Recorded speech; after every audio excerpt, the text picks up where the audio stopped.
Hi friends, welcome to quick and easy. Friends, Navratri special ફરાળી કાચા કેળા અને પનીરના વડા બનાવવા જઈ રહ્યા છે. અને જે બહારથી એકદમ ક્રિસ્પી ને અંદરથી એકદમ સોફ્ટ અને સ્પાઇસી છે. તો ચલો રેસીપી સ્ટાર્ટ કરીએ.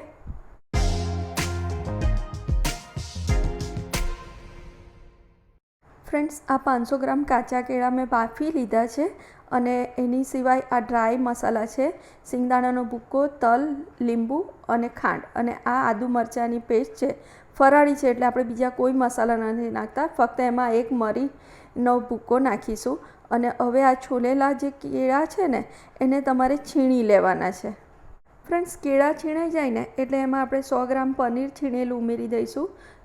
સ્વાદ પ્રમાણે મીઠું ઉમેરી દઈશું.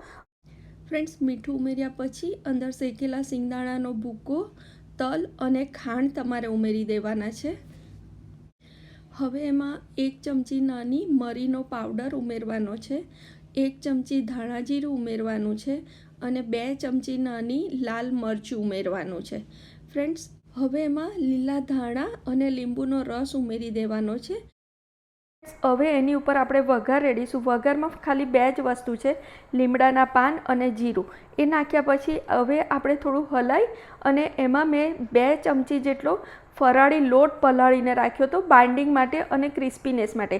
એ મેં ઉમેર્યો છે. બસ હવે બધું બરાબર મિક્સ કરવાનું.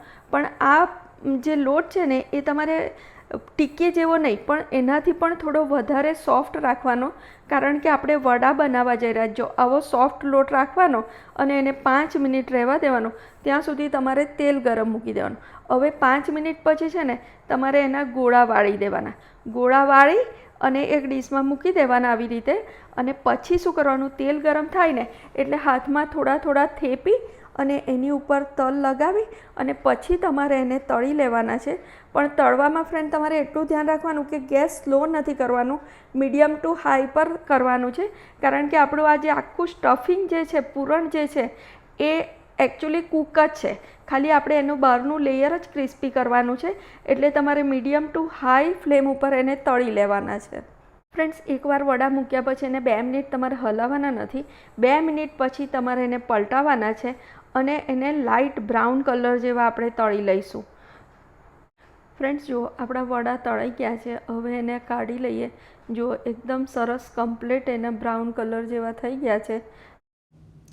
ફ્રેન્ડ્સ, બીજી એક વાત એ છે કે જે ફરાળી લોટ મેં પલાળીને રાખ્યો હતો ને, એ પલાળીને રાખવાનો રીઝન ખાલી ટાઈમ સેવિંગ છે. જો તમે કદાચ પલાળવાનું ભૂલી જાઓ ને તો તમારે કોરો પણ ભભરાવી દેવાનું. તો થોડો રેસ્ટિંગ ટાઈમ 5ની જગ્યાએ 10થી 15 મિનિટ કરી દેવાનો અને થોડું પાણી ઉમેરી દેવાનું. તો પણ તમારો લોટ સરસ જ થઈ જશે.